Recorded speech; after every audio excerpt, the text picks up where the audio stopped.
Hi, my name's Phil. I like talking about politics, and in this video I'd like to discuss why some ministers, including cabinet ministers, seem to be looking for a way out for Rishi Sunak's reshuffle this autumn, or maybe even next week if he decides to go early. See, usually MPs are looking forward to promotion when a reshuffle comes up, or at least hoping not to be demoted. So why would some Tory MPs actually want to be sacked? And if they don't want to be in the government, why don't they just resign?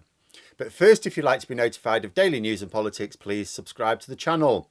So, reports emerging now of ministers who don't want to be in the government after this autumn's reshuffle. They actively want to be on the backbenches. So why would this be? MPs who've been climbing the greasy pole suddenly wanting a way out. Well, to my mind, there are three potential reasons. The first reason is the one that's been reported in The Guardian. Conservative MPs seem to have woken up to the idea now that they are going to lose the next election. Not probably, are. And they're going to lose it quite badly. Quite a lot of current ministers are not going to even be in opposition. They're going to be ex-MPs. That means that unless they're ready for retirement or have their own business to fall back on, they are going to need another job. The more lucrative jobs, which they'll be hoping to wangle, involve lobbying or consultancy work of some kind. They will already be less desirable for this work because their contacts will be useless. Knowing senior Tory MPs that you can put your new employer in touch with won't do much good when it's Labour who are in power. But there's another issue as well. COBA, the independent group made famous by the Sue Gray wrangling, who imposed restrictions on employment for a certain period of time after stepping down as a senior civil servant or government minister. Now, their rules are not legally binding. Boris Johnson and Nadine Dorries, for example, both ignored them in taking up employment shortly after stepping down as ministers. I think Labour are going to be giving teeth to these rules when they're in power. But for the now, it's sort of voluntary, really. You know, Boris Johnson, Nadine Dorries, when they took up their jobs, that was dead against the rules, but there were no consequences. Another classic case of a rule which works on the notion of the good chaps theory, which people blame Boris Johnson for blowing out the water, although I personally think the rot began with David Cameron. But most, even Conservative MPs, do have some respect for basic standards, and the vast majority will bind themselves to the convention that they are expected to not take up certain positions for up to 2 years after stepping down as ministers.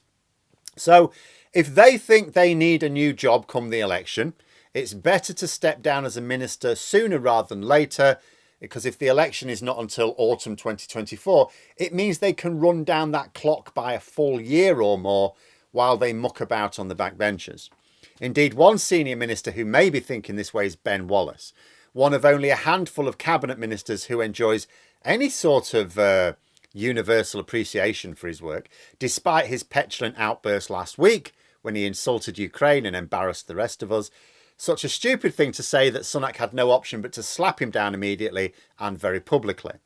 But despite that, he's been considered a competent enough Defence Secretary, but Sky News and others are reporting that he's thinking of stepping down, and even stepping down as an MP rather than fight the next election. Now, given that he's not going to be the next Secretary General of NATO, which was his intended career move, his mind will be on other work, and he may be thinking, I'd better get that clock ticking myself. But I think there are a couple of other reasons why Tory ministers may want to exit to the backbenches beyond just looking at future employment outside Parliament. The first is that some ministers will want to remain MPs, but they're going to have a fight on their hands. They may be in what used to be a safe enough seat, but it's now going to be fiercely contested.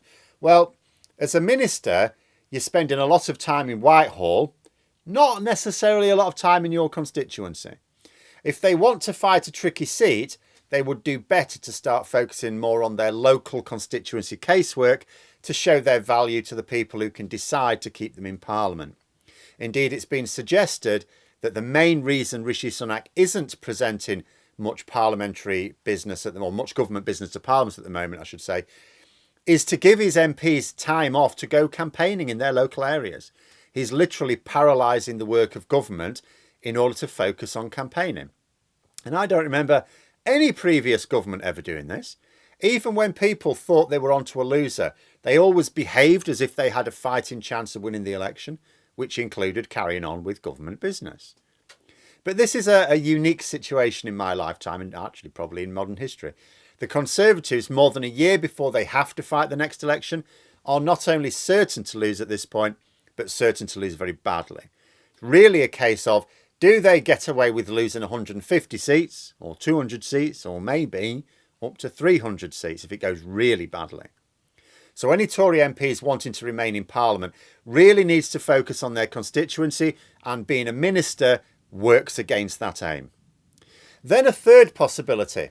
Some Tory ministers are in safe enough seats. They won't be in government after the election, but they will be in Parliament. However, once they and their remaining colleagues are staking out a good spot on the opposition benches, their first task will be selecting a new leader of the opposition. This is assuming they win enough seats to be the official opposition, but I think realistically they should be. There's no point waiting for the election before moving on to the new leadership. There's no point waiting for Rishi Sunak to resign. You don't win from a standing start. Consider last summer's leadership contest after Boris Johnson announced he was stepping down.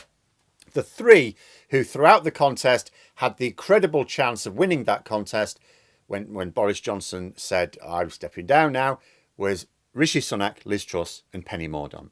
The rest were also rans and came nowhere near.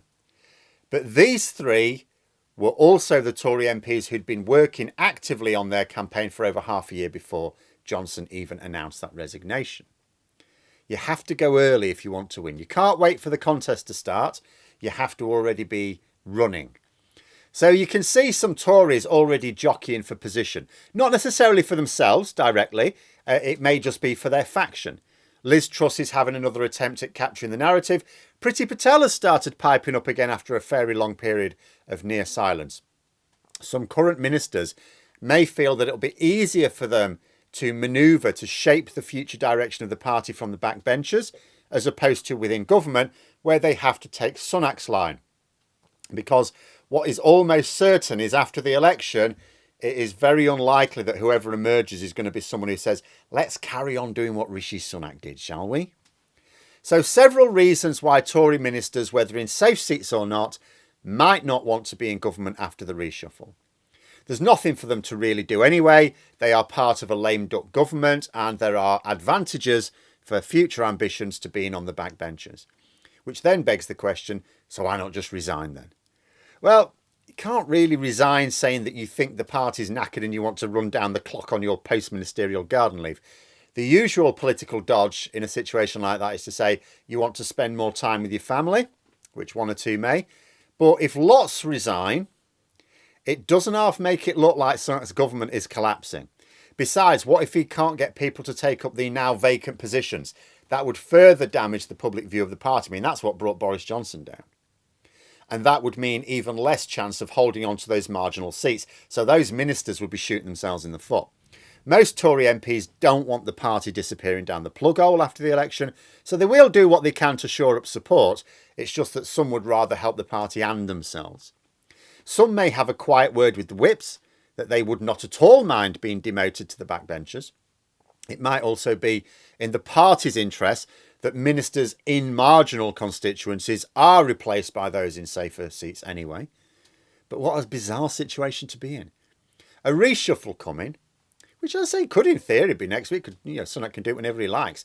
But, I keep seeing reports that it'll be on for after the summer recess.